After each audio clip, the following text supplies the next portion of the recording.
1996. A young girl is home alone, making popcorn, getting ready to watch her favourite slasher movie.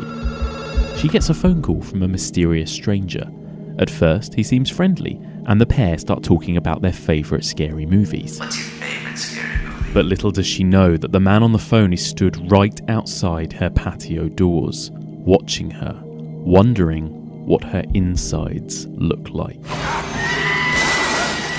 By the mid-90s, the slasher genre had well and truly died.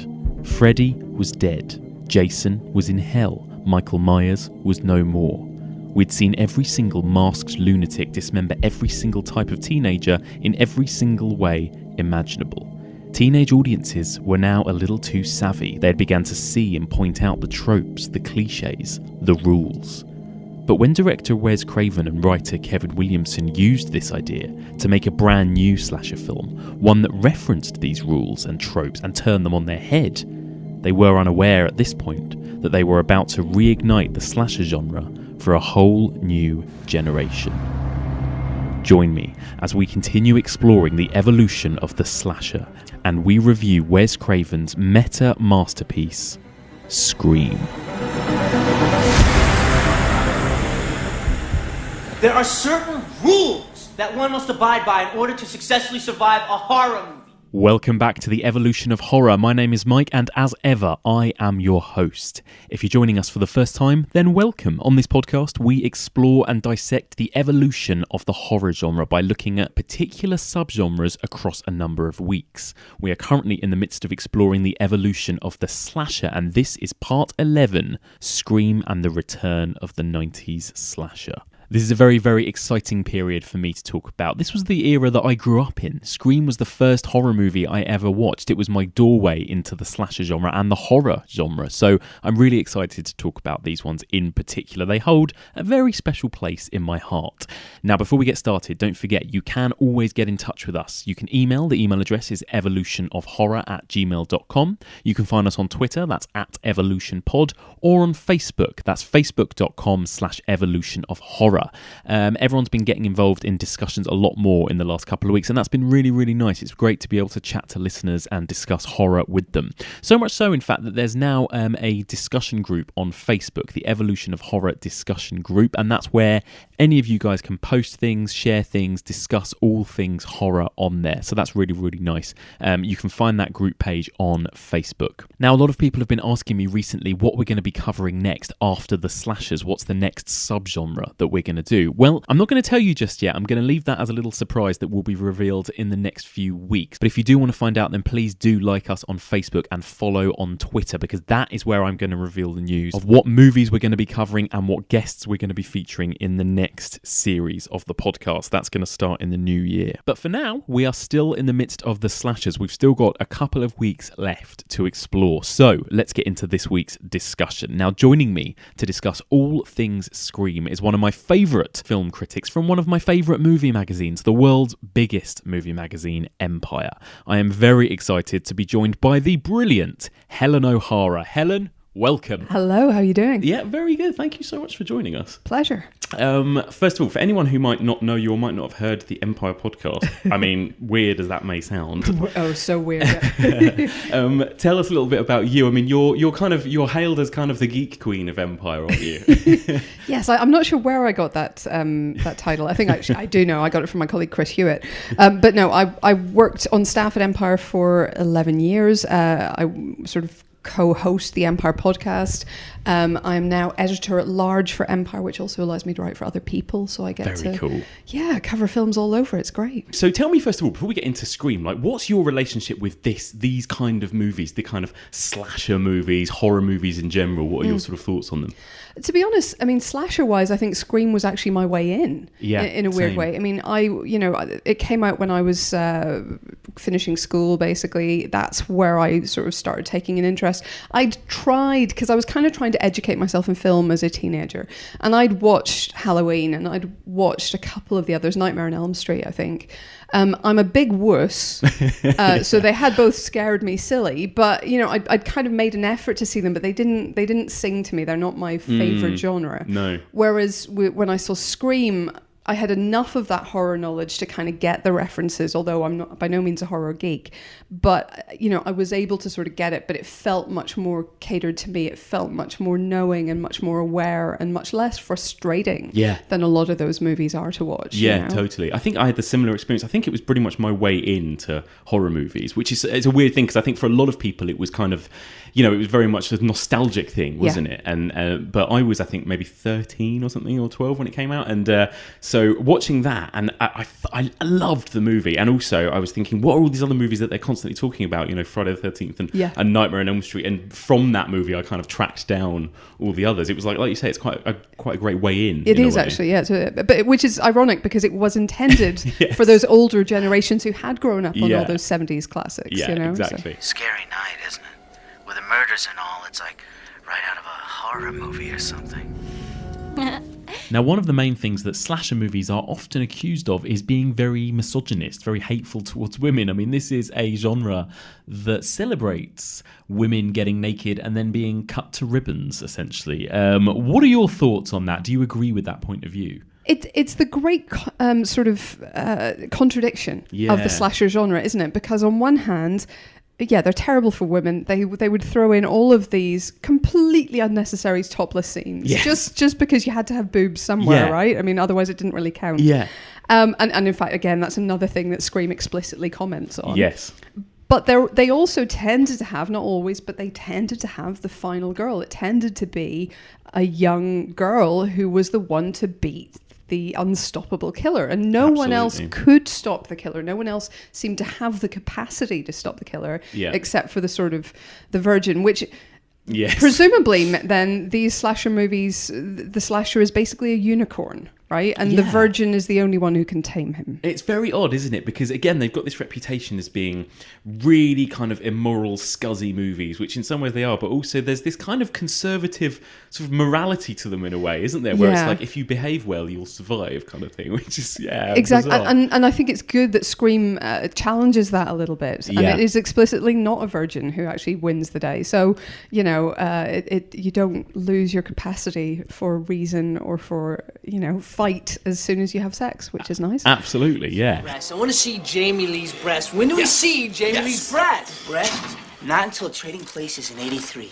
Jamie Lee was always the virgin in horror movies. She never showed her tits till she went legit. And I think what's interesting about these 90s slashers, in some ways the biggest difference, I think, between Scream and what followed it and the kind of 80s video nasty ones, is the sex element. These movies are a lot more clean, a lot more glossy, a lot more commercial, I suppose, and have a bit more commercial value to them, and therefore have less boobs, have less sex. But we'll get into that a bit later. Let's get started with our feature review of Wes Craven's Scream. Someone is playing a deadly game. It all began with a scream over 911. Someone who's seen one too many scary movies.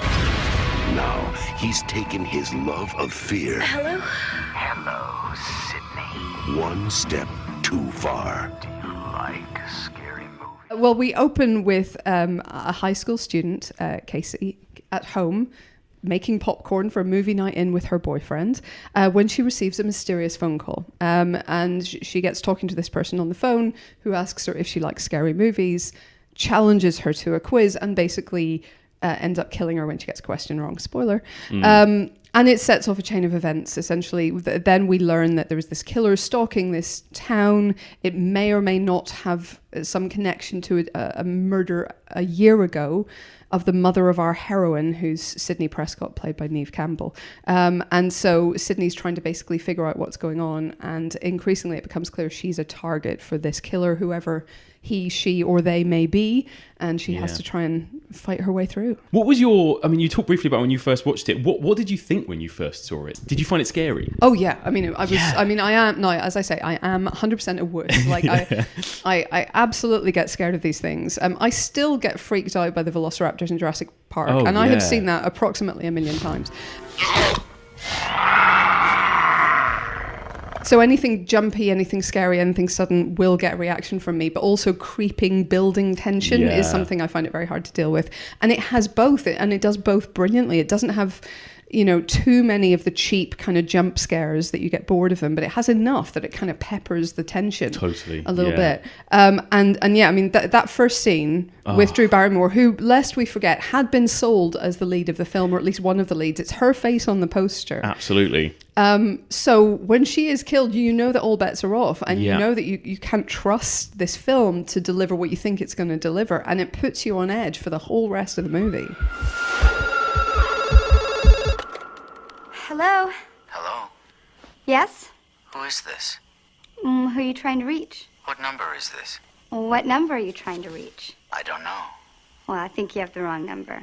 Do I? It happens. Take it easy. Let's have a little chat about that opening scene then, because it's such an incredible little set piece, and it's 10 to 12 minutes that completely changed everything in horror cinema, it feels like. I mean, it was a real game changer. Obviously the way it starts, we've got Drew Barrymore, she's all alone in the house and she receives these menacing phone calls. And again, it's not anything entirely new at this point. She's talking to this guy who at the very beginning sounds kind of okay. He's a bit odd. Why is he making conversation with her? But doesn't actually seem threatening yet. And the two engage in a conversation about horror movies. Well, I'm getting ready to watch a video. Really? What? Oh, just some scary movie. You like scary movies? Uh-huh. What's your favorite scary movie? Again, this probably wasn't the first ever time this had happened in a slasher, but it feels like such a big game-changing moment in the slasher genre at this point, where now we have characters who are aware of slashers. We no longer have these dumb teenagers who inadvertently just walk into danger without seeing any of the warning signs. These are now teenagers who have seen all the movies, they know all the tropes, they know what to expect. Halloween. The one with the guy in the white mask who walks around and stalks babysitters. Yeah. What's yours? Guess. Nightmare on Elm Street. Is that the one where the guy had knives for fingers? Yeah, Freddy Krueger. Freddy, that's right. I like that movie. It was scary. Well, the first one was, but the rest sucked. And of course, with these referencing movies, it's very much part of the world of Scream, and it's part of these characters, but it's also obviously Wes Craven and Kevin Williamson having a bit of fun here and having a bit of a nudge, nudge, wink, wink, which sadly I think turned into a trope that too many directors took too far. But obviously Wes Craven there making a little dig at how A Nightmare on Elm Street was brilliant, but the rest of the series sucked. Kevin Williamson, his favourite movie of all time, his favourite horror movie, famously is Halloween. They talk all about and gush over Halloween. So again, you've got a lot of personality coming through here. You've got Kevin Williamson's voice and Wes Craven's style absolutely taking front and centre in this scene. So, you got a boyfriend? Why? You want to ask me out on a date? Maybe. I think also it's very easy to forget now that this was 1996 and actually not everybody had or owned a mobile phone then. Mobile phones, cell phones, they were kind of starting to become more commonplace, but it wasn't until I would say the turn of the millennium when it would, you'd be in a position where every single person would have a phone in their pocket, let alone kids and teenagers. So the idea that somebody was calling you but could also actually be stood right outside your patio door at this point was still quite a novel concept. And that brilliant moment when she's chatting to this stranger and it all seems very pleasant, and then she says, "Why do you want to know my name?" I want to know who I'm looking at. What did you say? Such a perfect change of pace and tone and mood there that Wes Craven pulls off so organically, and it's partly due to Drew Barrymore's performance, but it's partly just to do with the way that Wes Craven very slowly has kind of lured us in to this scenario. And it's not walloping us around the head with, oh okay, everything's fine, now there's a big jump scare and now she's dead. It kind of teases it, and the danger slowly increases. Listen, asshole! No, you listen, you little bitch. You hang up on me again, I'll gut you like a fish, understand? And it interweaves this horror movie conversation that we heard them having that to begin with was such a jovial, pleasant conversation, and he turns it into this deadly game of life or death. So, every element of that brilliantly staged scene, that first scene, comes together in just this perfect set piece, and it crescendos and crescendos and crescendos, and it has the payoff. It has the slasher payoff as Drew Barrymore is killed. It's not instantly. It's not like, again, it's not a shock, axe to the head and dead. This is a slow process where she is stabbed repeatedly. She's sliced open from end to end. She's still alive. She tries calling for her mum. She's got the phone in her hand. She's being dragged. She's being strung up. It is a terrifying scene.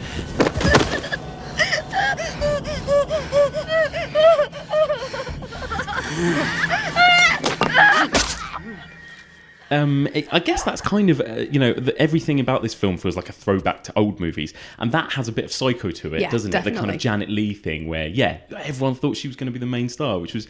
I think that's probably one of my favourite opening scenes of any movie ever, I think, Scream. And it kind of... You could almost look at it in isolation as like just a brilliant short film, that first 10 minutes. It's just brilliant, Casey! Casey, you upstairs?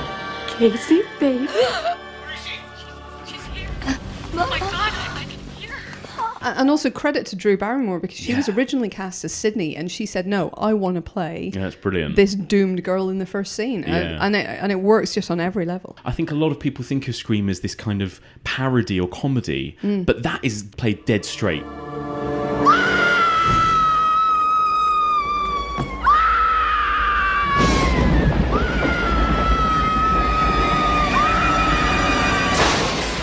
Let's talk about the character of Sydney then, played by Neve Campbell. So she is this kind of... Does she fit the mould of kind of the final girl then, I suppose, like in terms of comparing her to people like Jamie Lee Curtis in Halloween? Well, she does and she doesn't, I think. I mean, she does in the sense that as the film starts, she is a virgin, and her boyfriend is getting increasingly frustrated by this fact. She fits the mold in that she, seems to be a quote-unquote good girl and, is the kind of person you would trust to babysit your kids, although there are no babysitters in this film, really, which is nice. And she's very, smart and self-aware, which I think the final girl doesn't really get enough credit for, because most of them are pretty smart. Most of them are pretty clued up. The difference, I guess, with Sydney is the level of self-awareness and the level of knowledge of horror tropes, which, of course, wasn't a thing in the 70s, And Wes Craven had experimented with it a little bit in New Nightmare, but this is a whole other level. So I think it's really clever that the film gives her that knowledge and gives her that understanding, but sometimes puts her in the situation of having to run upstairs anyway. I mean, she explicitly calls out the big-breasted girl running upstairs, and then like a scene later she's running upstairs. I don't know how big her cup size is, but like she's definitely going upwards. Do you like scary movies, Sydney? I like that thing you're doing with your voice, Randy. It's sexy. What's your favorite scary movie? Oh, come on, I don't watch that shit. Why not? Too scared? No, it's just, what's the point? They're all the same. Some stupid killer stalking some big-breasted girl who can't act, who's always running up the stairs when she should be going out the front door. It's insulting. Now, we should probably very briefly mention Wes Craven's New Nightmare, actually, from a couple of years earlier. Now, we've already talked briefly about Freddy Krueger and the Nightmare on Elm Street franchise in general, but New Nightmare did something very, very different and interesting. And like Scream, this is a movie which references horror movies, which talks about horror movies. This is a movie in which characters watch and comment on the horror genre. And, it in some ways, it introduced a lot of these very interesting meta ideas before Scream, and yet somehow it didn't quite take off in the same way that Scream did it? I think actually people went back and reassessed New Nightmare after this. I think no one had any idea what to make of that when it first came out. And then it suddenly was reassessed and kind of rediscovered after Scream's success. I'm sure people ask you this all the time. Is there going to be another sequel? And what's more, is Freddy really dead? Of course he is. Freddy's dead and gone. I mean, going back slightly, to that kind of early 90s period, feels like a kind of dead zone a bit for horror and slashers. It kind of felt like the huge wave of popular horror movies in the 80s had kind of died off, and not really, up until Scream, it was very quiet, wasn't it, in terms of horror? Yeah, it had been. I think basically the video nasties sort of scandals and the kind of moral majority strike back just made it seem like there was these films were too much trouble. They were more trouble than they were worth to at least big budget filmmakers. Now, obviously, you still had the very, very tiny budget people who could still make a living getting the VHS tapes out there, getting them into rental shops, and that model still worked if you were like micro budgeting.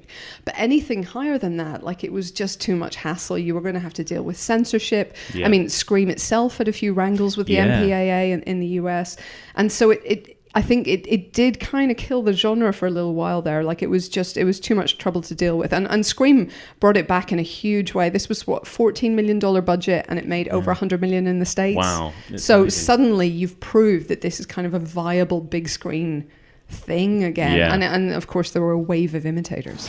They didn't ask me if I liked her. It's because there's no way a girl could have killed him. That is so sexist. The killer could easily be female. Basic instinct. That was an ice pick. Not exactly the same thing. Yeah, Casey and Steve were completely hollowed out. And the fact is, it takes a man to do something like that. Or a man's mentality. So usually with all the slashers we've talked about previously, to be honest, we haven't spent a lot of time talking about the actors or the characters, the cast, because let's be honest, those kind of old slasher movies, it wasn't really about that. It wasn't about the characters. They were lambs to the slaughter, usually. They were archetypes. But I think that changes here in the mid-90s with Scream. In some ways, it becomes more character-based than anything else. Obviously, you've got the writer here, Kevin Williamson. And Kevin Williamson, very famous in the 90s for doing these teen dramas. He obviously created the TV show Dawson's Creek.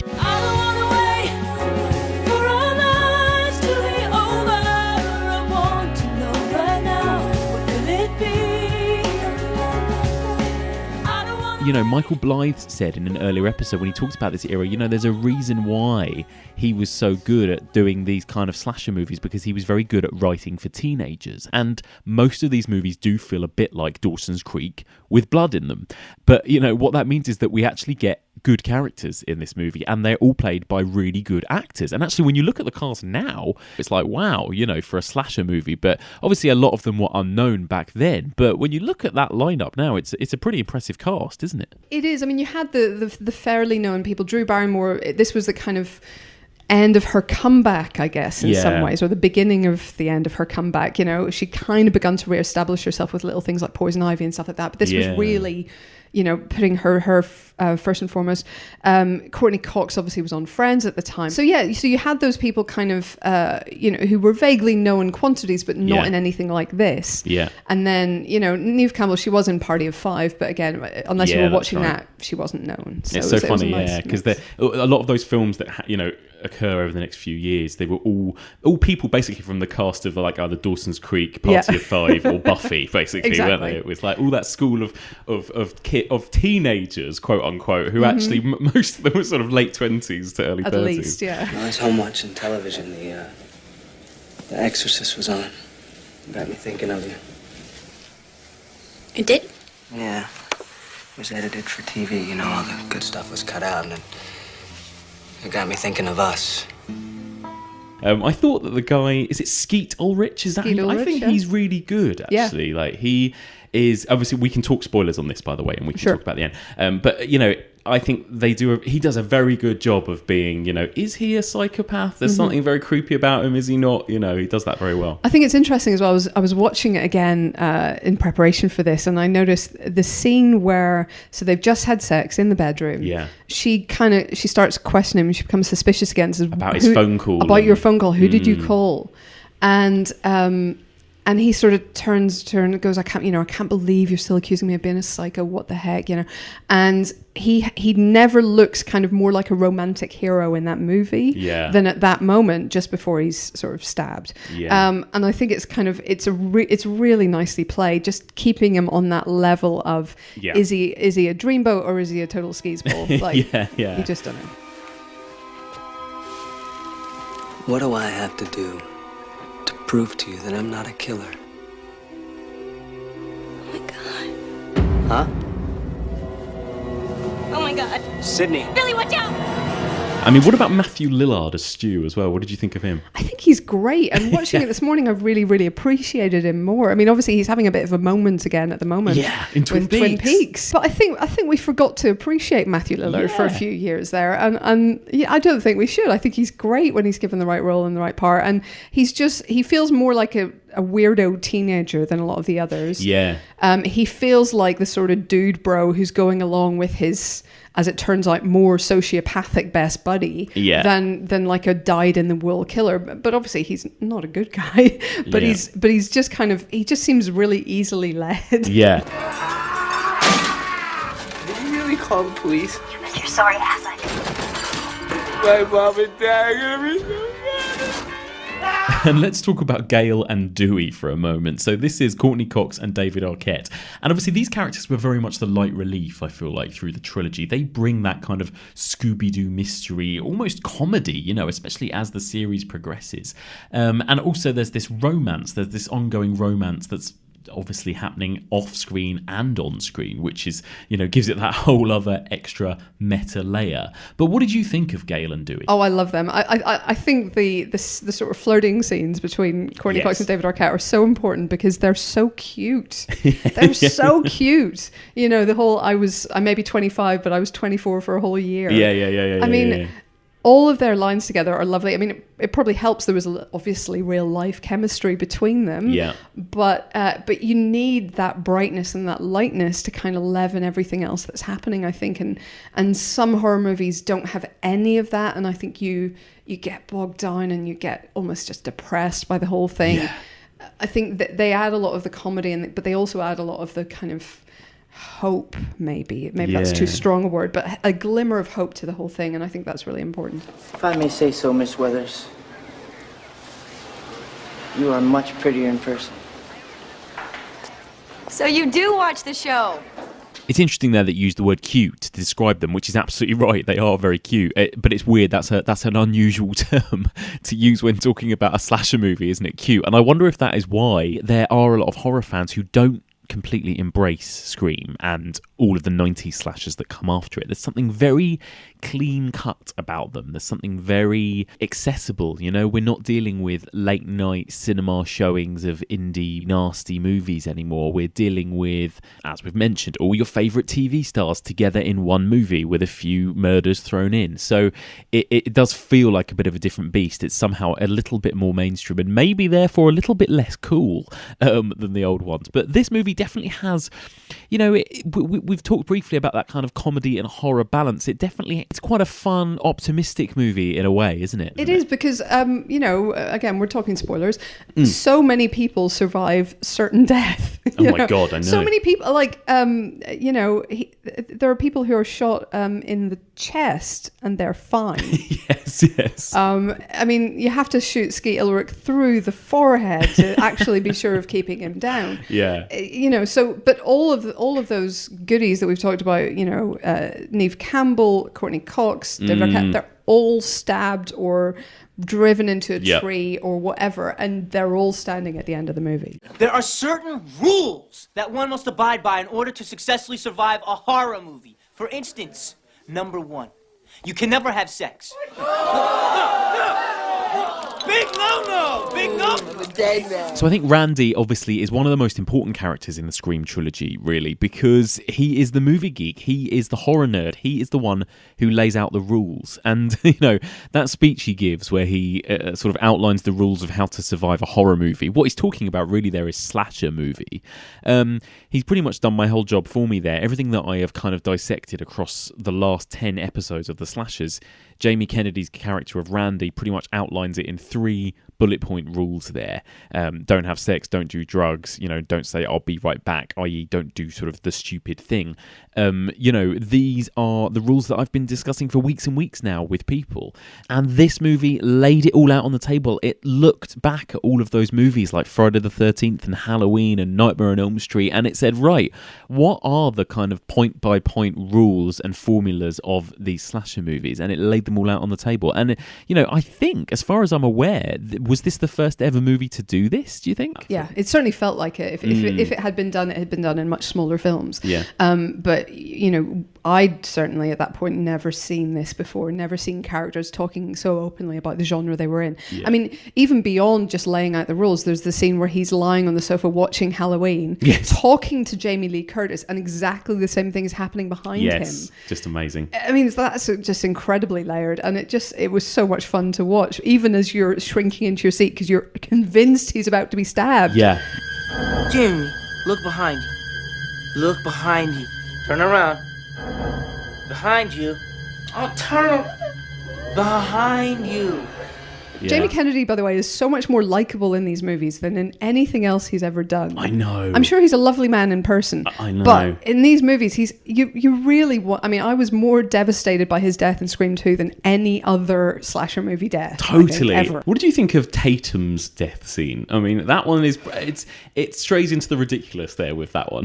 That actually upsets me nearly more than anything else. Yeah. Yeah, it's really nasty, that one. I think almost there's something clean about being stabbed, and there's nothing clean about being hoisted in a cat flap. Totally. So yeah. That was. Oh, you want to play psycho killer? Can I be the helpless victim? Okay, let's see. No, please don't kill me, Mr. Ghostface. I want to be in the sequel.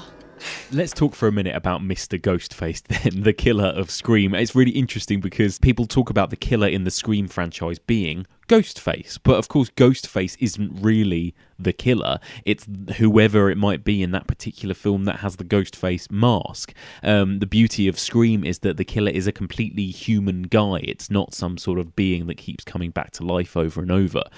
He's very, very human. In fact, if anything, Ghostface in all of the films is clumsy. It's a person who actually gets hurt. These victims, they chuck stuff at Ghostface, they bash him with things, they throw things at him. In that scene with Tatum, she throws a bunch of beer bottles, he doubles over in pain. So, you get that feeling like he's a lot more vulnerable, but at the same time, a lot more deranged. He runs, he falls over things, he screams, he groans, so he's got a lot of personality as well. But obviously, the killer themselves in each film varies. What's brilliant about Scream, and it doesn't feel like it's been present in the slasher genre for a very long time, is that it's got the mystery, it's got the whodunit. It's one of the, I'd say, the most fun and the biggest aspects, really, of the Scream trilogy. It's going back to the roots of the slasher, of the Agatha Christie side to it, the murder mystery, the whodunit.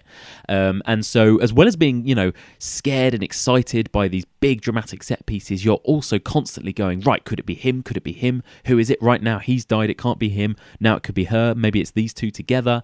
And you're always left waiting to find out. Surprise, Sydney.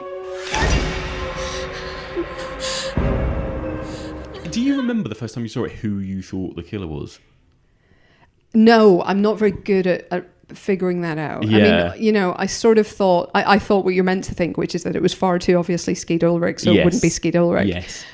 So that really shocked me the first time. I don't remember having any other particularly good ideas. No. I was reading, actually, that Wes Craven put all the suspects in black shoes. Oh, brilliant. Yeah. So you couldn't, if you were looking underneath the robes or something, that wouldn't be any help to you. And right enough, they're both wearing black trainers in the beginning. Yes. And that's why we should never suspect Randy, because he generally has colourful shoes. Ah, well, there you go. Yeah. There you go. Because I thought it was out of him or Stu the first time I watched it.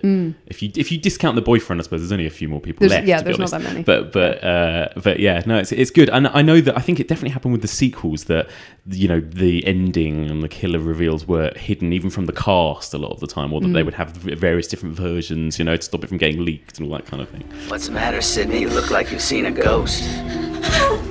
Why are you doing this? It's all part of the game, Sydney. It's called Guess How I'm Gonna Die! Fuck you! So I think the only thing more exciting than the opening scene of Scream is that final act, is that incredible ending to this movie. The whole last act plays out in this big house in the country when the killer reveals himself to be two people, to be Billy and Stu.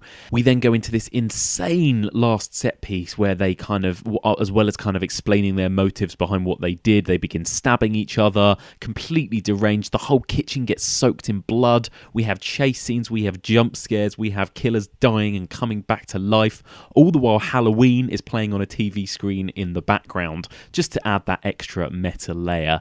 It's a perfect final act. It's exciting, it's fun, it's funny, it's gross. Again, a perfect balance of Kevin Williamson's quippy writing and Wes Craven's blood-soaked horror and terror. A really, really fantastic ending. He's sick, for fuck's sake. You've seen one too many movies. Nah, Sid! Don't you blame the movies! Movies don't create psychos! Movies make psychos more creative! So let's talk about like the films that came after. Obviously, this film was massively successful. Like you said, it made $100 million or something. Yeah, I think that's just in the US as well. Amazing. And then obviously you got this wave, this new wave of slashers that, you know, slashers had previously been dead and suddenly they were back. And you had movies like I Know What You Did Last Summer and what else? Urban Legend and movies like that. Even The Faculty, arguably, even though that's it's an alien movie, but it's very much, sort of that school. Yeah. Very clued up teenagers who are kind of hip to the whole thing. How do we know this writer guy, Jack Finney, didn't encounter aliens in his high school, which led him to write a book about an alien invasion? Your conspiracy theory is flawed. How so? Well, Jack Finney's The Body Snatchers is a blatant rip-off of The Puppet Masters by Robert Heinlein, so you can completely disregard that entire work. Whatever. The point is, they're here, they've been here, and they're here again. So what do you think in general of all those ones? Do any of them live up to Scream? I have a big soft spot for The Faculty, which is why I mentioned it. I really enjoyed it, but just because the whole Invasion of the Body Snatchers twist was really well done. Yeah. But I mean, I didn't really love any of them as much. I Know What You Did Last Summer. I didn't care. Isn't that bad? It's really bad. But I didn't for the most part. And Urban Legend, I never warmed to. I mean, I don't remember anything about it. The characters made no impression though, and I think it is, people underestimate how much you need to care about the characters. I know we talk all the time about the horror movie villains, especially in the slasher movie. It's all about Jason and Freddy and Ghostface, but it isn't just about them. When you're watching the movie, you have to care about the people being killed, and I think that's totally. I couldn't even tell you who was in Urban Legend who was killed. So Whereas I think at least I Know What You Did Last Summer. I could at least. I think I remember all four of them vaguely. Poor Sarah Michelle Gellar didn't have much to work with, I don't think, with that character. No, she never got her due on the big screen. She didn't. As Buffy. Look, you little shit stick Mayberry ass reject. There's been a murder, and you're gonna fry in hell if you ignore it. And I very much kind of lump Buffy in with this whole era.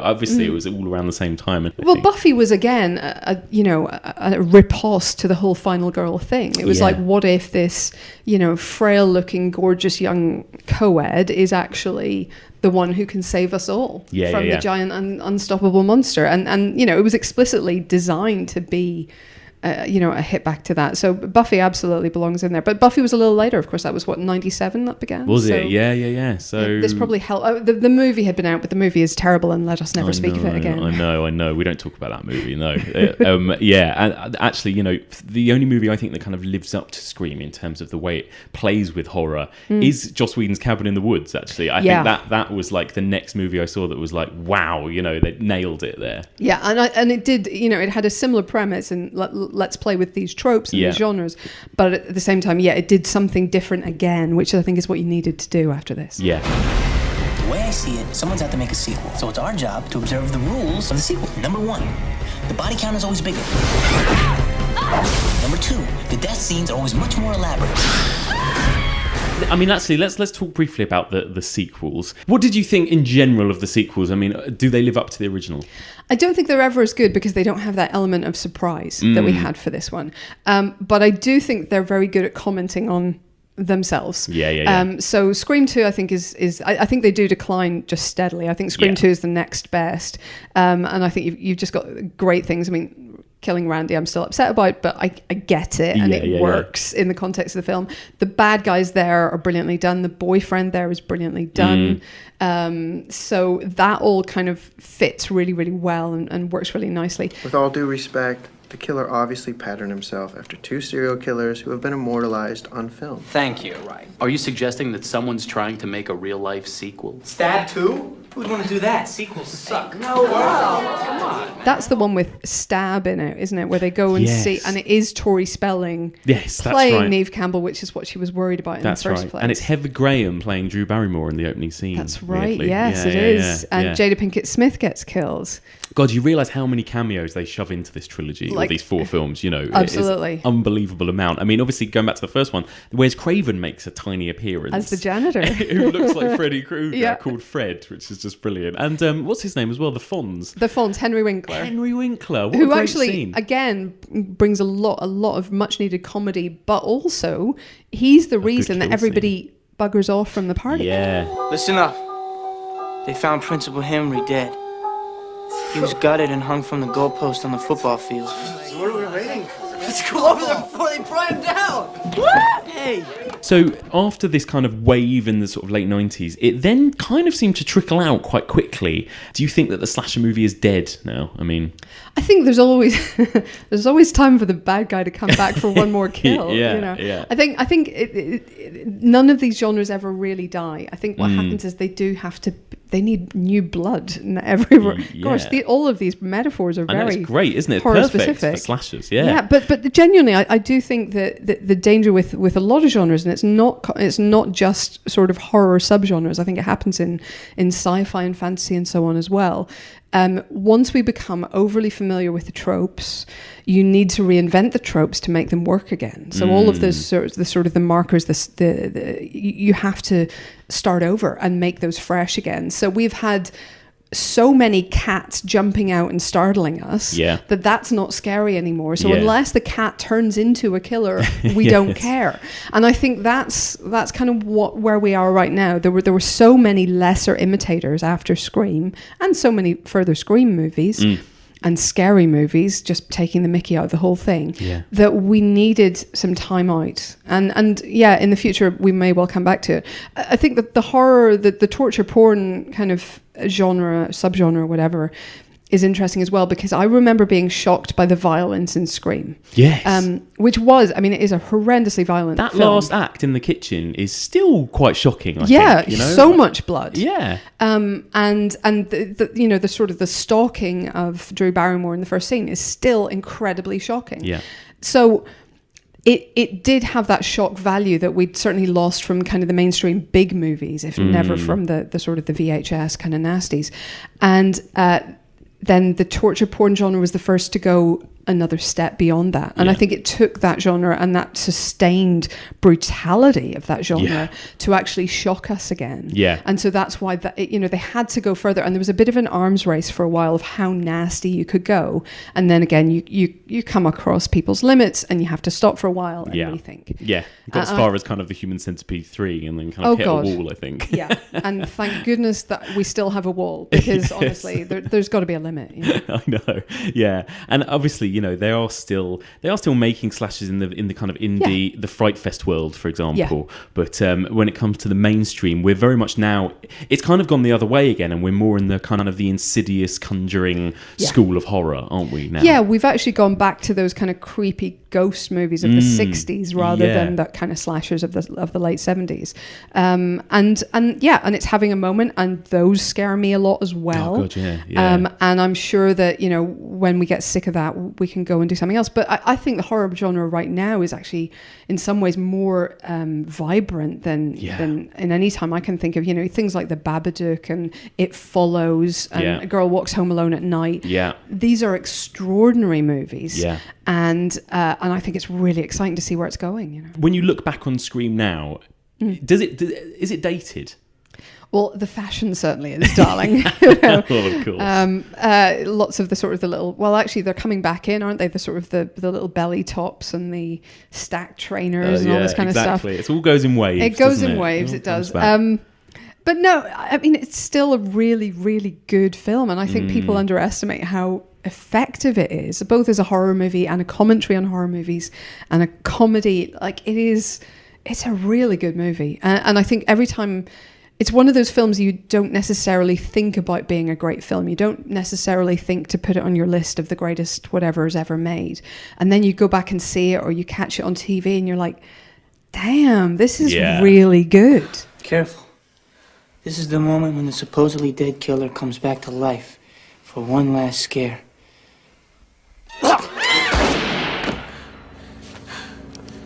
Not in my movie. Helen, thank you so much for joining us. Pleasure.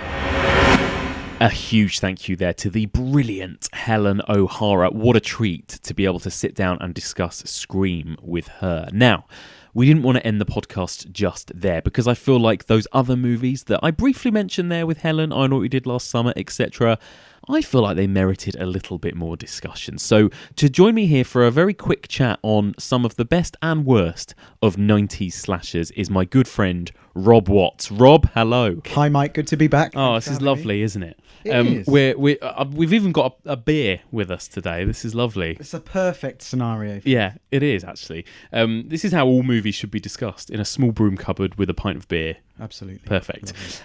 So we're here today to talk about 90s slashers. So obviously I've just discussed Scream with Helen O'Hara. Probably it's really like the only 90s slasher movie that's worth discussing in depth, let's be honest. But it did obviously spark this huge new movement. Like we talked about the way that Friday the 13th launched this huge 80s boom. Yeah. And we kind of get like another little mini boom at this point, don't we? We do, and obviously Scream kicks it off. Yeah. It doesn't last very long. Obviously the cyclical nature of horror films strikes again. Yeah. And we get sort of 3, 4, 5 years of Scream knockoffs, I suppose. Exactly, and it's so similar to the 80s one, because that again was pretty intense across sort of 3 or 4 years in the early 80s, and we get almost the exact same thing, but just these slasher movies are just slightly different. They're like you wouldn't necessarily lump them together with the movies like The Burning and Slumber Party Massacre and all these types of things. They have their own new tropes in a way, don't they? Yeah, I suppose so. I mean, Gone is the over-the-top blood and guts. Yeah. And In is the high budgets. Yes. And the familiar faces. Absolutely. Yes, exactly. That's it. I mean, that pretty much sums it up. I mean, let's talk about those three in a bit more depth. I mean, like you say, Gone is the blood and guts. I think that's the biggest thing, and maybe that's the reason why a lot of people don't like these films so much. I think they have a bit of a bad reputation, the 90s slashers. And Scream was pretty gory, but it feels like a lot of the rest of them weren't, were they? No, not really at all. I think they were more they tried to be more suspenseful than all out blood and guts. That, for me, is like one of the things that seems most obvious now when I rewatch them, because I think I didn't know. I mean, both me and you grew up in this era, we should probably say, shouldn't Absolutely, we? yeah. I mean, still slightly too young to actually be legally watching of course, them, absolutely. But when were you? I was born in 1987. 88. Okay, for fuck's sake, you're younger than me. So what we would have been 8 or 9 when Scream came out, and we would have been about 14, 13 by the time this, or 12 by the time this era actually ended. Absolutely, and I think by sort of 12, I was at that stage where I could get my hands on these. Yeah. So I definitely didn't watch Scream in 96. No, for sure. But it can't have been that much later. No, me too. Sort of early years of high school when everyone was the classic get your friends round late at night on a sleepover kind of thing. Definitely. These were those films for me. Yeah, 100%. And like they feel even more so than the 80s ones aimed at young people in a way. Like they really, because there's not that kind of like grainy, scuzzy, like video nastiness to them. They're much more glossy, and it's like you can see all of your favourite teen stars appearing, whatever. Compared with the 80s, when obviously the studios saw that these horror franchises could be successful, and just sort of made them on low budgets, but kept churning them out. I think in the 90s, they knew exactly who they were going for and how to achieve the best kind of box office. And they knew that was by giving them a decent production budget and filling them with these faces that everyone would have seen, whether you watched Dawson's Creek or not. It was always Dawson's Creek. Dawson's Creek, as I mentioned with Helen, Buffy the Vampire Slayer, also things like Party of Five. So inevitably you would see in all of these films either, Sarah Michelle Gellar or Joshua Jackson or Josh Hartnett, all these people that, and actually it's so funny because it's even telling from the posters, isn't it? Because posters in the early 80s were way better. They were like this cool 80s artwork, usually with stabby looking weapons on them or blood trickling or something, Yeah, and I think you discussed with Michael Blythe the poster for Slumber Party Massacre that was designed by the film's director. Yes. Which is an amazing poster. The huge phallic drill. Yeah. And it basically says what the film is. Yeah. Whereas these 90s ones were, you could tell it was some sort of horror. Yeah. If you'd seen Scream, it was just basically a copy of that poster. Yes. With everyone who's famous standing in front of someone who might be the killer. Yes, exactly. So yeah, that's it, isn't it? It's like it was just a title with a list of famous names, a load of famous faces, usually quite poorly photoshopped, all in the one all picture. in a V. All in a V, exactly. And it was usually you could look at the front cover and think, who's the killer out of this lot? Who's the one that dies first out of this lot? Yeah, it's that. I mean, it's that classic kind of slasher thing of here's a lineup of people that we're going to work our way through. But it's a little bit different because I think with the early ones, it was more about how are they all going to die? What are the creative ways that they're going to stab them or lop their head off or whatever? Didn't really have that so much with these films, did you? I think it was more about the build-up, the chase scenes, the suspense, like you said. Yeah, and also more of a whodunit. Yeah. So sort of harking back to for maybe the first Friday the 13th, where Yeah. you don't know who the killer is. Yeah. But when you find out, it's actually quite surprising, Yes. and it's a good shock. And yeah, you've just got people being chased, people being killed, Yeah. but still no idea who it could be. And in some cases, red herrings left, right, and centre, which is Always. fun. Yeah, definitely. Yeah, I mean, maybe they've got a little bit less rewatch value because of that, because you're not watching it for the entertainment value of the kills and the gore and the laughs. It's more about the whodunit thing. Yeah. So once you've watched that and you know who did it. Yeah, what's left? They're fun in their own way, I suppose, but they would often have, what other tropes? They would often have very kind of popular soundtracks of the time as honestly, well. That's a rewatch thing. Right Yeah, there. yeah. Some great soundtracks. Yeah. And again, we would say this because we grew up on this kind of music, and it would be generally kind of that kind of grungy rock music of Absolutely, the 90s, wasn't yeah. it? You'd have bands like The Offspring. Or Blink-182. Blink-182.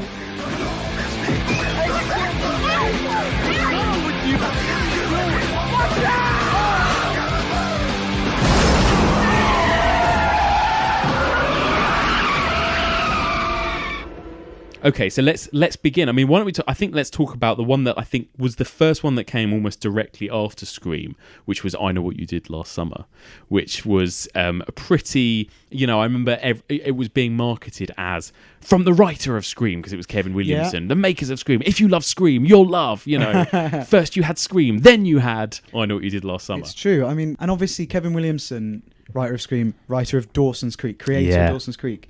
He's the guy who brought in these famous faces, these TV stars, and he just continues it again, quite self-referential. Yeah. Again, the characters are fairly aware of what to do in these situations. Yeah, because I remember there's an early scene where the four of them.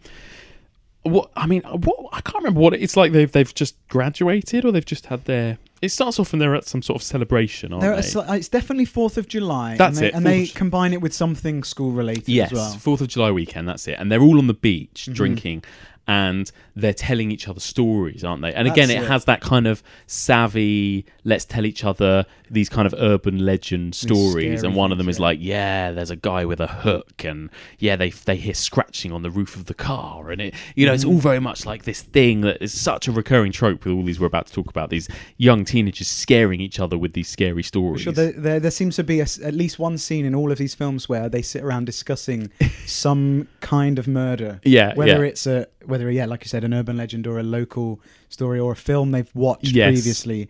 So the boy and girl are making out, right? When they hear over the radio that this lunatic killer's escaped from an insane asylum. That's not the way it goes. The boy goes for help, and the girl stays in the car, and she hears this, like, scratching sound. No, he's been decapitated. No, he was gutted with a hook. And you've got here as the four main characters. I mean, I think at the time they weren't that well known.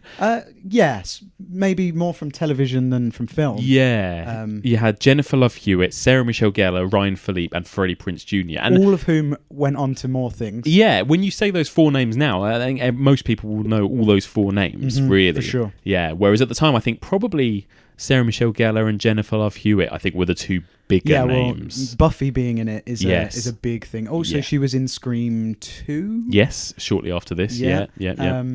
So these were faces you knew. Yeah. And quite a nice idea to have the girl playing Buffy, the girl who plays Buffy, playing a damsel in distress for change. It's interesting because the other person we haven't mentioned is Johnny Galecki. Yes. Who I guess wasn't a face back then particularly. No. I mean, he's been in a lot of stuff from years and years ago. Yeah. So perhaps then he was the age he's supposed to be in Big Bang Theory. Yes. Maybe. Yes, it's true. But he's the first person to die. I can give that much away. Yeah, a very different role from the Big Bang Theory role, actually. Exactly, he's quite sleazy. Yeah, he's the kind of sleazy bad boy one, isn't he? Yeah, it's really funny. And you've also got Anne Hesh as well. Yeah, you've got Anne Hesh, who kind of makes a brief appearance. I don't know how big a name she was at this point. It's interesting, I guess, looking at the horror history, because she was in Gus Van Sant's Psycho. Yes.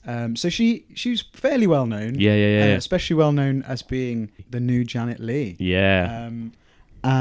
In what was definitely proven to be a really pointless and terrible pointless remake. Why would you bother watching that or making it, you know? I think I saw it before the original Psycho. I'm very sorry. I'm so sorry. This is the product of a child of the 90s. It so is. And I think even this is laying it all on the line now. Yeah. I think I even saw Psycho 2 before I saw Psycho. Oh, but that's okay. At least that's like, you know, still kind of a bit of a cult classic, Psycho 2. Yeah, the Gus Van Sant one, it was just so weird. I think it was kind of done as almost like an experiment, really, that just went classic wrong. Gus Van Sant, shot for shot. Yeah. It's kind of... What's the point? Yeah, what is the point? Anyway. But yeah, I know what we did last summer. I mean, I think it's okay. I think that the problem is you're watching it, like we've talked about, for this kind of mystery element. There's a lot of it that is like you said, there's a big chunk in the middle that is a bit boring because we've got so few deaths. Mm-hmm. The characters aren't massively interesting, like not really interesting enough to carry this film without any action. No. And it's basically Jennifer Love Hewitt trying to solve the mystery. Yeah, and that's quite interesting that they actually have the balls to go out and investigate. Yeah. And they get it completely wrong. Yeah, but, they put themselves out there. They try and figure out who the killer will be so they can be prepared for him. Yeah. So that's quite interesting. But like you say, it does drag on. It's still only 90 minutes, I think, but that section is a bit slow. But I do think actually that the killer is quite creepy looking. At least 12-year-old me, or however old I was when I watched this, found it genuinely scary, scarier than Scream. Actually, yeah, no, especially because you know that it's a person. Yeah, a big kind of probably a man. Yeah, and he's yellow fishing jackets are scary. Yeah, especially when you can't see the face.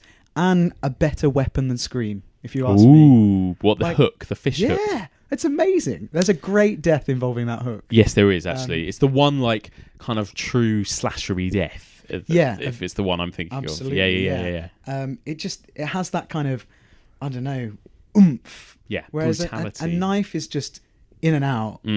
Or across the neck or something. Mm-hmm. This fish hook gets up inside you. Yeah. It's really and that killer is, I suppose, a little bit more in some ways of a throwback to 80s ones. Like he's a bit of a Jason or a Michael. Like he doesn't talk, he doesn't really run. He walks everywhere. It's that classic. He catches up with them even at half their pace. Yes, and as opposed to that kind of scrappy Scream killer that falls over things and runs and is all over the place. This is much more of that ethereal, omnipresent kind of, everywhere. Like suddenly it will just appear and leave them messages somewhere. Yeah, he'll be in the house just walking around. He won't kill them. He'll just sort of be sort of scary for us rather than for them. Exactly. I remember watching it, and I watched it at sleepover, of course. And I remember that we all slept in the living room, and there was a glass door looking out into the lobby. And in the lobby, there was this like coat hook with this like black coat hanging on it, and a hat on the top of the stand. So it just obviously just looked exactly like the silhouette of this killer, and you're just like, we all freaked out about it. Yeah. But yeah, I did like.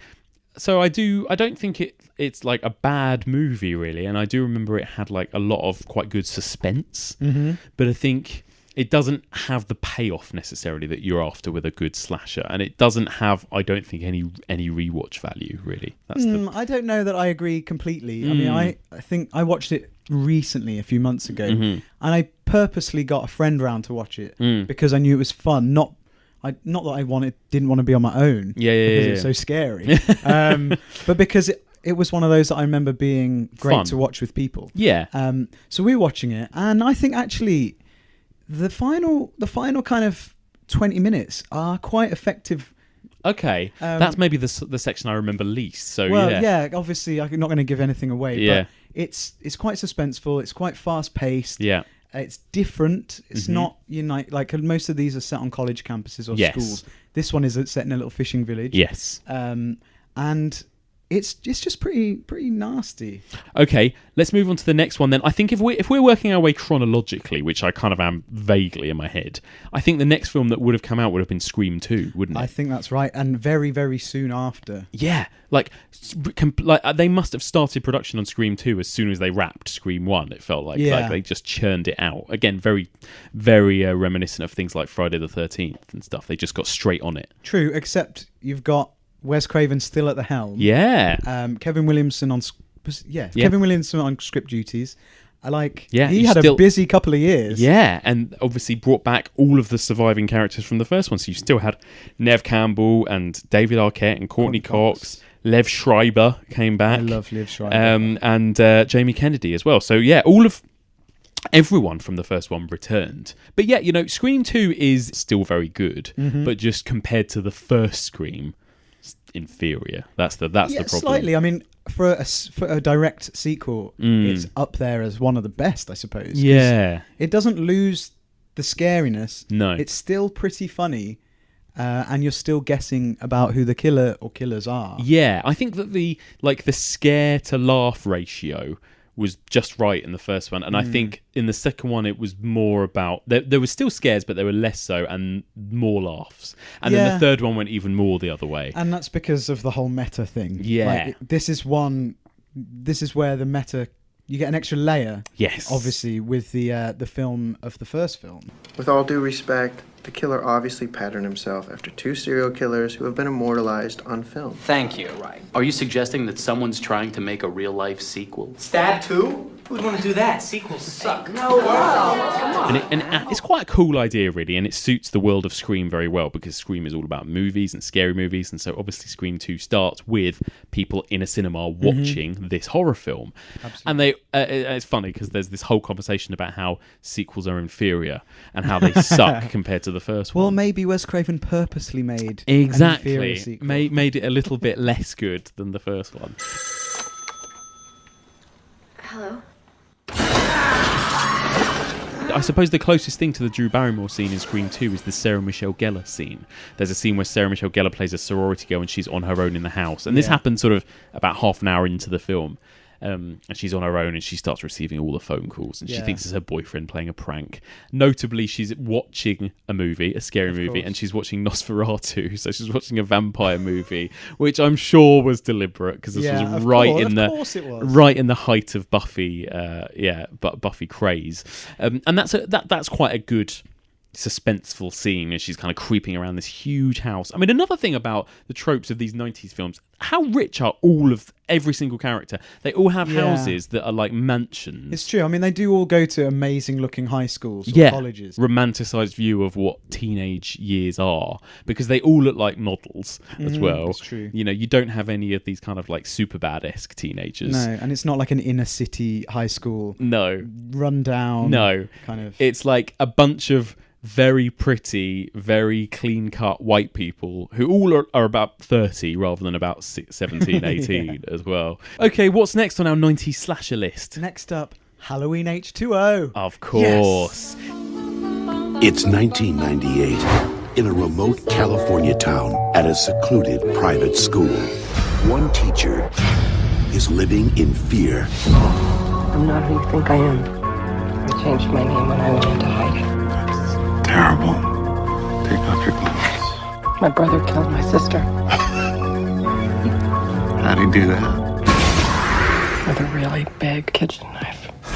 So I've talked about this very briefly with Chris Hewitt when we talked about the Halloween franchise, but generally speaking, yeah, this is, I think, like one of the top tier Halloween films, probably. I'd say so. Yeah? Are you a fan? I'm a fan, and I like the fact that it's a little bit self-referential. Yes, and we'll talk about that. But also it ignores most of the Halloween franchise. Yes, it bringing does. back Jamie Lee Curtis, but it still feels very much like.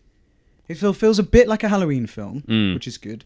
It also feels like one of these 90s horrors. Absolutely. 90s slashers.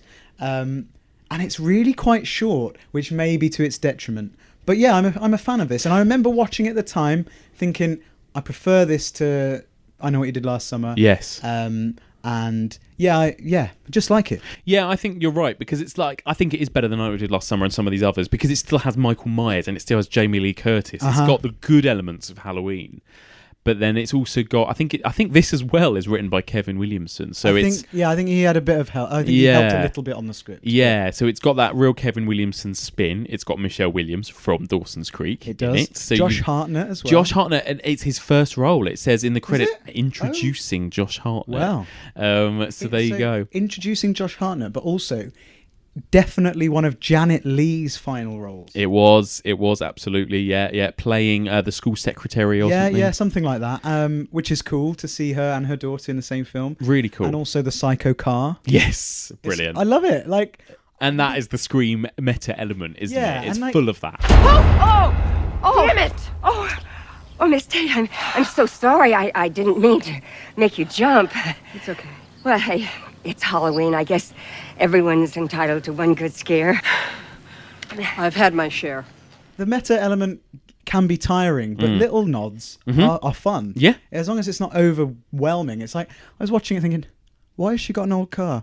I know. But that's the thing, isn't it? It's like, it's whether those moments work without the knowledge. Like, true. But that one's all right because it's brief. But yeah, sometimes you do think, why is that person in that one scene and why have they said that? And if you don't know, it's like completely baffling. But that's true, and it certainly helps that I probably only noticed that having watched it again recently. I'm pretty sure I wouldn't have spotted that or known who Janet Leigh was at the time. Well, no, because you'd only seen the bloody Gus Van Sant one. That's why. It's true. It's so true. And I think it's the first one without, apart from Halloween 3, it's the first one without Donald Pleasance as well. Yeah, well, was he even? He passed away. Yeah. But it's so weird because it's only, I think, 3 years after. It was 1995 was the previous Halloween movie, which feels eons away. It certainly does. It's really weird, like what a kind of line is drawn from Scream, where it suddenly feels like we're in a whole new age. It's really weird. It's very weird, but it was the correct franchise to mold into that kind of 90s slasher thing. And it's great to see Jamie Lee Curtis back, and she's a different kind of Laurie Strode. She's tougher. She's learnt from her mistakes. Yeah. She's a mother now. Yeah. And she wants to look out for her son. Yeah. Which is Josh Hartnett. Yeah. But also seeing her against this villain who, eventually, like in Halloween 2, you find out is obviously her brother. But seeing her react with these maternal instincts. Yes. She was tough to begin with. Now she's got another reason to be tough. Yeah. And it's really interesting. Yeah, she's really good, and it works quite well. And I don't remember the kills being particularly exciting or imaginative. That's the only thing. No, and it's only a small cast. Yeah. So there's only a few of them that you can actually get rid of. Yeah, relatively low amount of deaths. One of those is LL Cool J. Oh yeah. He's great. Yeah, LL Cool J. He had a little period where he made two amazing films. Are you talking about Deep Blue Sea? Of course I am. Oh, what a film. Of course you are. Yeah, that was a good film.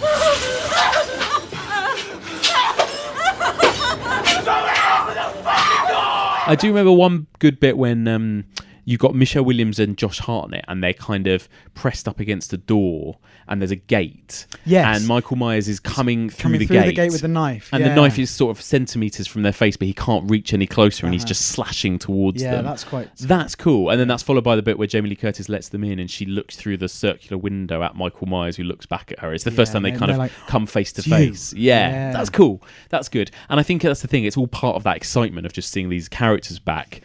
What's next? What's next on our list? I don't think we need to talk too much about it, but we got a year later from I Know What You Did Last Summer came its sequel. Oh, yeah. I still know what you did last summer, which is a weird phrase. And it's quite terrible. Of course you do. Just fucking die! Absolutely makes the title makes no sense.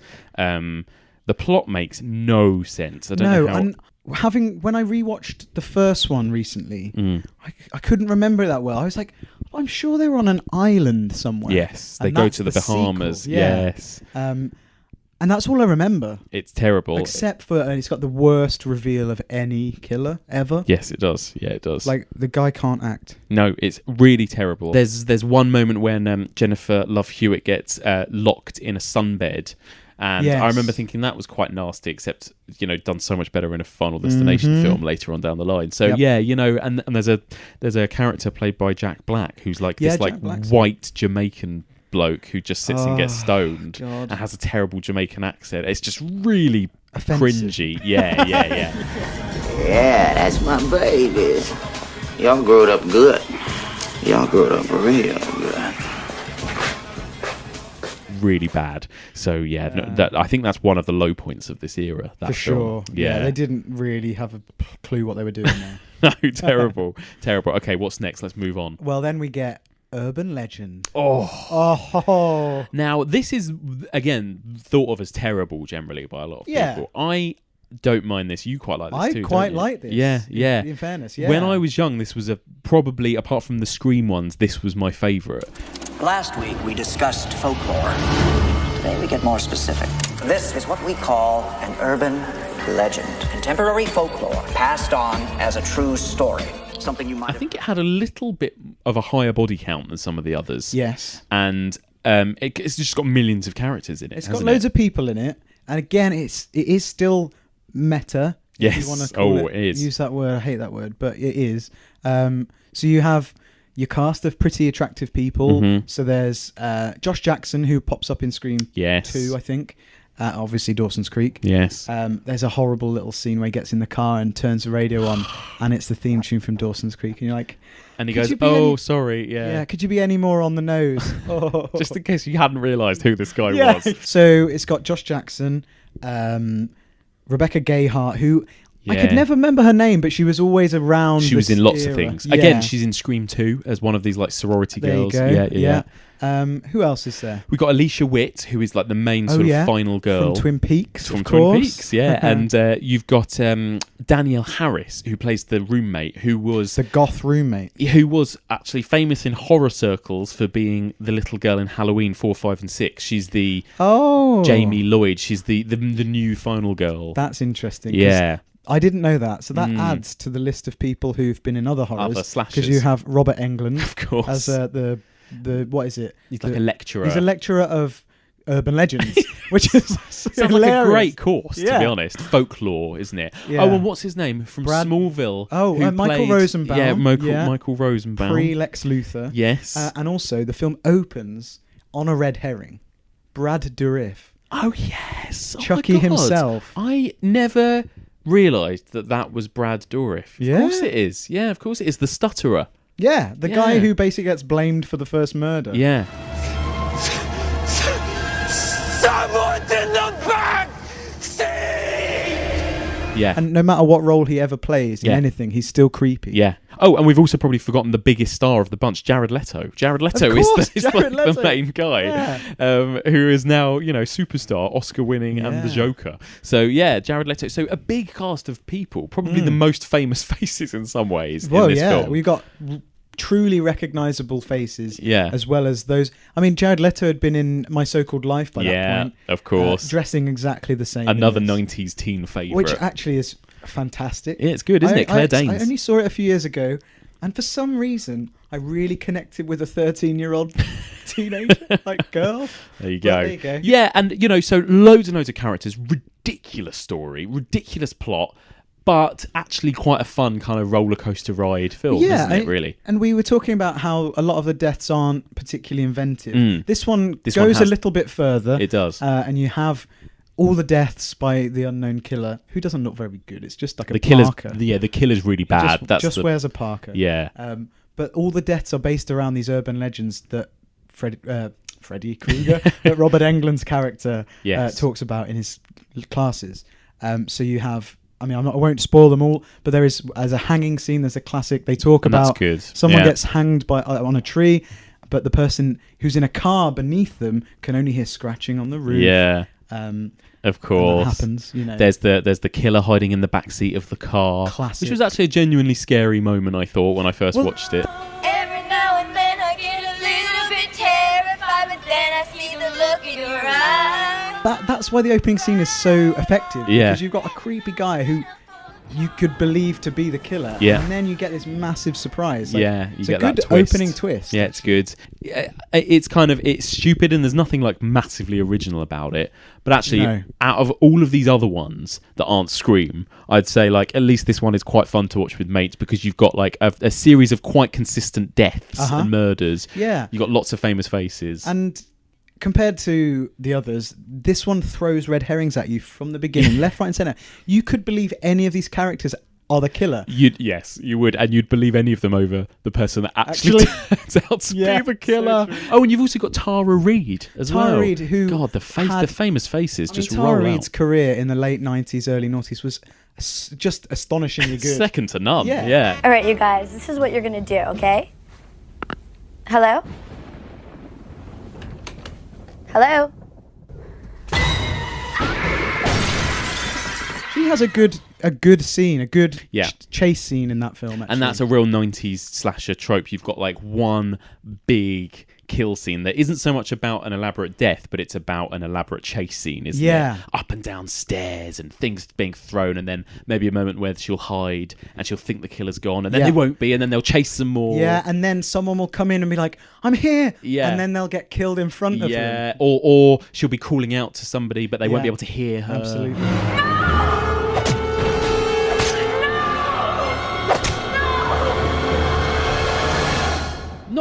Not terrible by any means, Urban No, Legend. it's okay. We're sticking up for Urban Yeah. Legend. Yeah.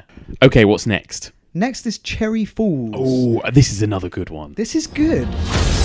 25 years ago, a horrible crime was committed in the town of Cherry Falls. Now, You haven't heard about Rod and Stacy? Did they break up? Break up! Wake up! They're dead! This is legitimately good, I think.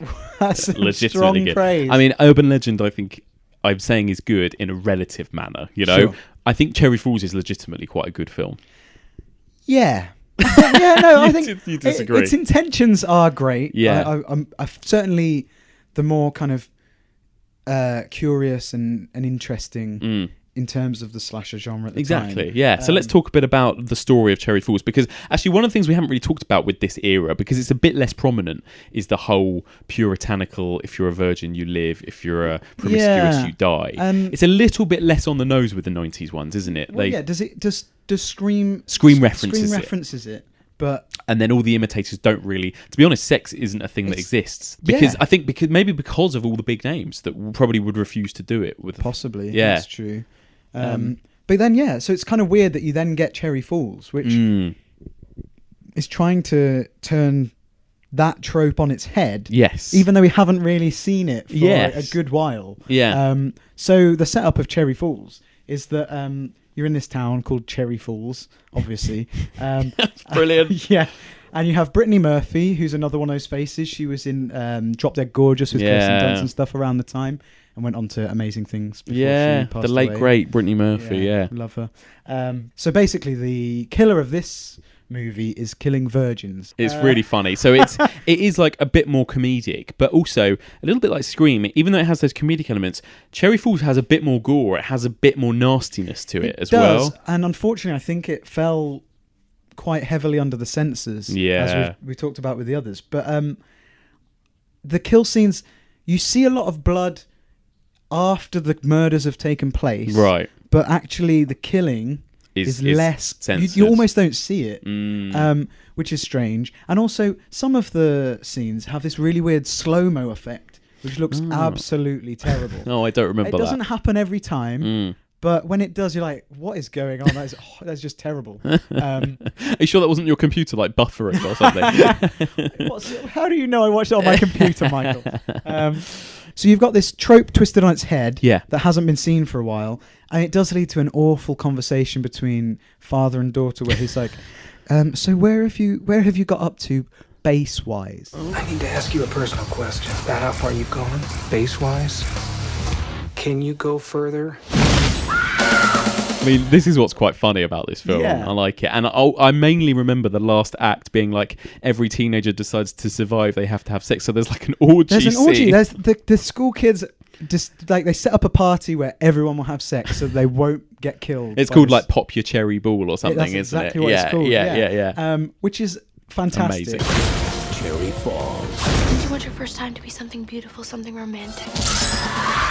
Yeah, and that was a good one. And then what we're up to about 2000 now, aren't we? So we're near the end. This is pretty much near the end. Then so 2000 was the end really, because Scream 3 arrived. Yeah. And Scream 3, it was the end of the Scream trilogy, and it felt like it was kind of the bookend of that era as well, really. Pretty much, yeah. Like probably because it wasn't as good as you wanted it to be. No, I mean, it was pretty much a disappointment. It already felt like, okay, this is now the end of this. Well, it's wearing thin again. It was already commenting on the wave of films that had just come after Scream, which is only 3 years. Yes. Yeah, 3 or 4 years. Exactly, yeah. So it's so self-referential. You have a film about a film about an event that took place in another film. Yeah. And you're just like, what? No, and again, total comedy now. We're literally, there's actors like Parker Posey playing a big part in it. Sure. Comedy actors. Jay and Silent Bob make a cameo in it. So you're really going full on comedy with this one. It's also a lot longer and a lot more boring. Or maybe it's not. It just seems that way. It has more of that kind of Scooby-Doo element, that murder mystery, solving the crime element, doesn't it? This one isn't written by Kevin Williamson, crucially. No, of course not. So yeah, maybe that's the difference. I don't know. It's still directed by Wes Craven, but it doesn't have that tightness or something. It is, like you say, it does feel overlong, and it's just not enough scary bits. My favourite scene in Scream 3 is where Sydney steps onto the kind of studio lot. Yeah. And she sees the set of her house from Scream 1, and it's really eerie. It's like properly creepy. And it has obviously that kind of self-referential element because she's on a set of her own home, but it's not trying to be funny. And she walks around her house, and there's like there's blood everywhere, and she sees a body bag that would have been her mother's. Back to what happened. Yeah, it's great. I lied, Sydney. I can't protect you at all. You don't deserve to be protected. You didn't protect me. Did your mom a favor, Sid. That woman was a slutbag whore who flashed her shit all over town like she was Sharon Stone. Because let's face it, your mother was no Sharon Stone. Your mother was fucking my father. Fucking my father. Where are you? Do it! Do it! Help me! Give mommy a kiss and we'll make up.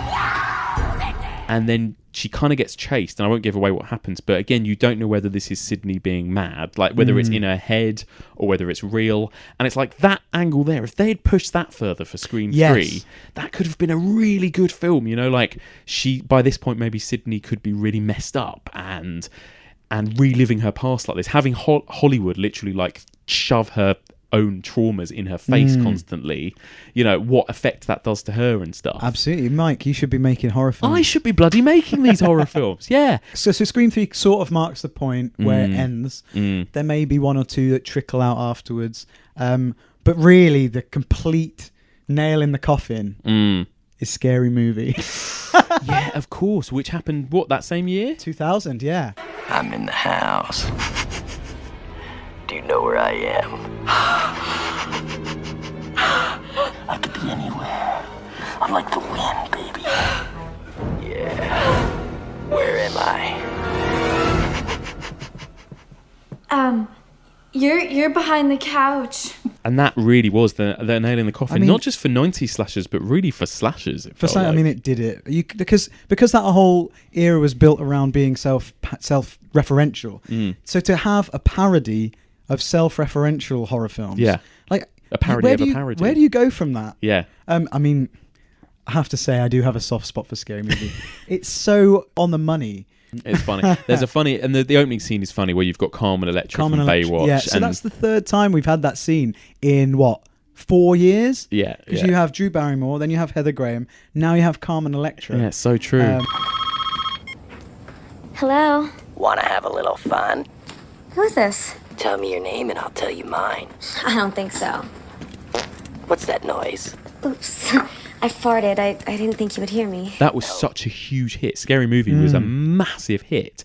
And what could you do after that? You couldn't make a slasher film that took itself seriously, because everyone just would think of Scary Movie. Yeah. Couldn't make another Scream film as well, because not for years at least, because it's like that phone voice, that Scream mask. Suddenly all your associations were with Scary Movie. We've got a couple more weeks on, talking about slashers, but really in terms of like traditional slashers of people in masks with knives, that's kind of it, really. They pretty much finished with the 90s. But, I wonder whether anyone will remember these 90s ones in years to come, or whether people will just think of Scream as basically the last great slasher movie, because, Well, yeah, I mean, we've talked about them all and we still think Scream is the best one. So, yeah. So, I mean, what is there to recommend them, really? Yeah, this is it. Because I think for me and you, maybe there's that nostalgia. I enjoyed the fashions. Like, I definitely dressed like that. Yeah, I remember the music. Everything about that era is so well documented in these films. That's really fun nostalgia value. Yeah. But I mean, we've discussed in the past favorite weapons and things like that. Now the fishhook is amazing. Yeah. But all the others are just Yeah, and not used in imaginative ways either. It's totally defies the point of what we've talked about for like the last 8 weeks, which was that slasher movies were mainly about the spectacle of the kills. Yeah. These ones weren't, so it's very interesting. So it's like, what is there for audiences, really? And also the faces now, everything is dated about it, because people don't really care anymore about Joshua Jackson or Ryan Philippe or...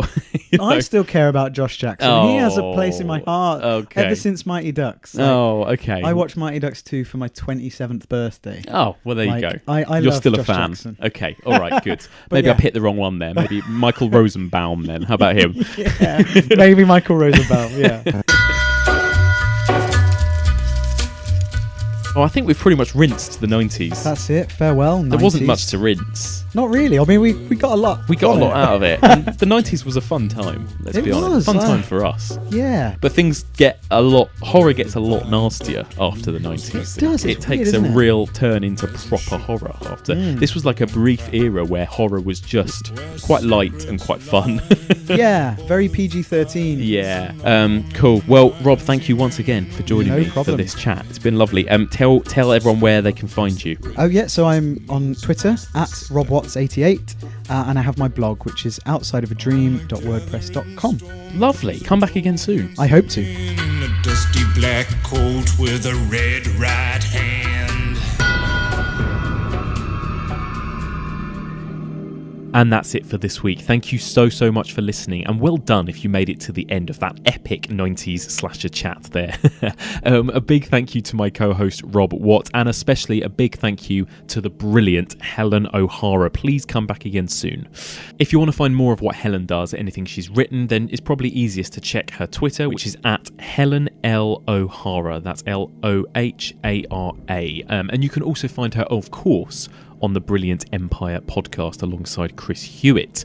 As for Rob, as he already mentioned, you can find his blog Outside of a Dream, and you can find all of his details on Twitter. That's at RobWatts88. Please do get in touch and give us some feedback on your opinion on 90s horror. What do you think of Scream, the Scream trilogy, and everything that came with it? Email us. The email address is evolutionofhorror@gmail.com, or you can find us on Twitter. That's at evolutionpod, or Facebook. That's facebook.com/evolutionofhorror. Come and join the Facebook discussion group where you can discuss this episode and 90s slashers with other listeners. So please do get involved. And if you get a chance, please do drop me a little rating or review on iTunes. It means a lot. It helps us get discovered by new listeners, and I will give whoever leaves a review a shout out next week. So, speaking of next week, well, what happened next? It feels like we're really on the home stretch now when it comes to slashers. We started all the way back in 1960. We've gone through all the peaks and troughs of the slasher movie, and now we're up to the 21st century. And to be honest, there's very, very little when it comes to slashers in the 21st century, or at least slashers in the traditional sense. But we're going to be talking about two huge horror franchises next week, which I'm going to argue, along with my co-hosts, actually stem from slashers. They are, in some way, a kind of evolution of the slasher, where the slashers naturally went next. So the first franchise we're going to discuss is one of my absolute favourites. It's full of just brilliant, gory set pieces, excellent imaginative death scenes, and loads of laughs and fun. I am talking about the brilliant Final Destination. So we're going to be discussing all of the Final Destination movies next week. And the other franchise we're going to talk about started in 2004 with, at that point, a little known director called James Wan, and it went on to become the biggest horror franchise of all time. I am, of course, talking about the fantastic Saw. Now, I know a lot of people are already going to be thinking that Final Destination maybe, and especially Saw, is not a slasher, but hopefully we will convince you next week that maybe this is a result of the slashers. This is where the slashers went next. I'm really, really excited to talk about these movies. And to join me to discuss all things Final Destination and Saw, amongst a few others, are two fantastic film critics who really know their stuff when it comes to these kind of things. So we've got, first of all, Jonathan Hatfull, who is the editor of Sci-Fi Now magazine. And alongside him will be Kat McLaughlin, who also writes for Sci-Fi Now, as well as Little White Lies, Horrorville, and a bunch of other horror movie outlets. So there are no two people better equipped to be discussing these franchises with me than they are. I cannot wait. Join me next week for all of this and more on the evolution of horror.